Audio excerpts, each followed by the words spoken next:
در نبی پر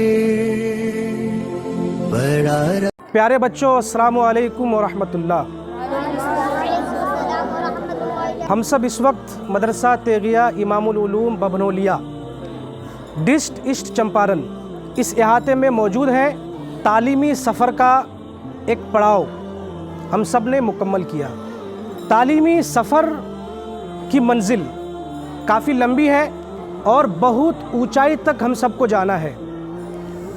نہیں تیرا نشیمن قصر سلطانی کے گنبد پر، تو شاہی ہے بسیرا کر پہاڑوں کی چٹانوں میں۔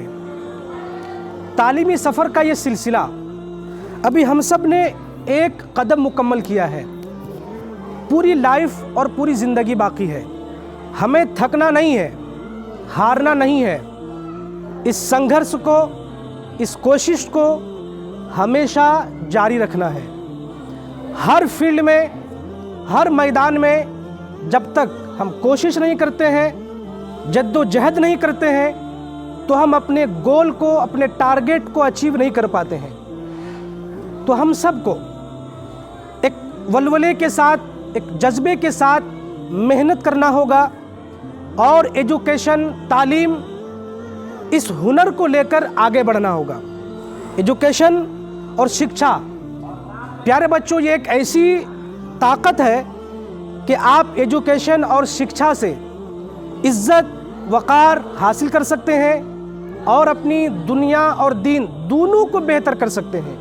جب آپ تعلیم، ایجوکیشن حاصل کریں گے، آپ اچھا مقام پائیں گے، آپ کا نام روشن ہوگا، آپ کے ماں باپ جو لوگ بھی آپ کو محنت سے پڑھاتے ہیں، خرچے دیتے ہیں، آپ کا انتظام اٹھاتے ہیں، ان سب کا نام روشن ہوگا۔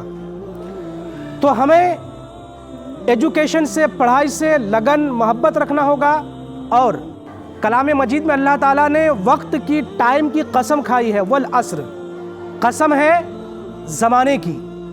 تو پتہ چلتا ہے کہ اللہ تعالیٰ نے کلام مجید میں جو قسم کی ہے ٹائم کی، تو ٹائم بڑا امپورٹنٹ چیز ہے، وقت کی بہت بڑی اہمیت ہے۔ جو وقت چلا جاتا ہے پھر وہ دوبارہ ہاتھ نہیں آتا ہے۔ اس لیے جو سمے، جو وقت، جو ٹائم ہمیں ملا ہے، اس میں خوب محنت کرنا ہے، پڑھائی کرنی ہے اور موبائل سے دور رہنا ہے۔ موبائل تبھی فائدہ مند ہے جب ہم اس کو یوز کریں، استعمال کریں۔ اگر موبائل ہمیں یوز کرنے لگ جائے، استعمال کرنے لگ جائے، تو موبائل سے زیادہ لائف میں خطرناک اور زہر آلود چیز کوئی نہیں ہے۔ اس لیے موبائل کا غلط استعمال نہیں کرنا ہے۔ جب بھی موبائل کا استعمال کیجئے، آپ کسی دنیاوی انفارمیشن کے لیے، کچھ دینی ایجوکیشن کے لیے موبائل کا استعمال کر سکتے ہیں، کالنگ کے لیے، بات کے لیے۔ لیکن اگر آپ موبائل کا غلط استعمال کرتے ہیں گیم میں اور دیگر چیزوں میں، تو پھر یہ آپ کے لیے، آپ کی زندگی کے لیے خطرناک ہے۔ موبائل سے دوری بنا کے رہنا ہے اور زندگی میں آگے بڑھنا ہے۔ آپ کے اساتذہ ہیں، آپ کے حافظ حسن امام صاحب قبلہ ہیں، قاری جاوید صاحب قبلہ ہیں، اور حضرت حافظ شمشاد صاحب قبلہ ہیں۔ اس مدرسے کے سیکریٹری حضرت علامہ مولانا نثار احمد صاحب برکاتی قبلہ ہیں، اور پرنسپل مفتی ممتاز صاحب ازہری قبلہ۔ یہ سارے لوگ مل جل کر آپ کے لیے خدمت کیے، محنت کیے، آپ کو بہتر تعلیم دے سکیں، آپ کے مستقبل کو روشن کر سکیں، آپ کے فیوچر کو تابناک بنا سکیں۔ ہو سکتا ہے کہ آپ لوگوں کے پڑھانے میں، اس سسٹم کو چلانے میں ہم سب کی طرف سے اگر کوئی کمی، کوئی کوتاہی، کسی کو کوئی تکلیف ہو، تو ہم تمام اسٹاف کی طرف سے اور خود اپنے طرف سے آپ سب سے معافی چاہتے ہیں۔ آپ لوگ معاف کرتے ہیں؟ کہ اساتذہ اپنے بچوں کو پڑھانے کے لیے، لکھانے کے لیے کبھی پٹائی بھی کرتے ہیں، کبھی ڈانٹتے بھی ہیں۔ ہمارے مدرسے میں جو بچے ہیں ہماری اولاد کی طرح ہیں، ان کو کس طریقے سے آگے بڑھایا جائے، ان کے فیوچر کو، ان کے مستقبل کو کس طریقے سے روشن کیا جائے، یہ سب کی ذمہ داری ہوتی ہے اور سب کا ٹارگٹ ہوتا ہے۔ گھر میں چھٹی کو کیسے گزاریں گے؟ نماز کی پابندی کریں گے، آپ کا اوڑھنا، پہننا، کپڑا، لباس، ٹوپی، بولنے کا انداز، رہنے کا انداز اس طریقے کا ہو کہ لوگ دیکھیں تو پھر آپ کی تعریف کریں، نہیں یہ بچہ انسان بن رہا ہے، کسی اچھے ادارے سے پڑھ کے آیا ہے۔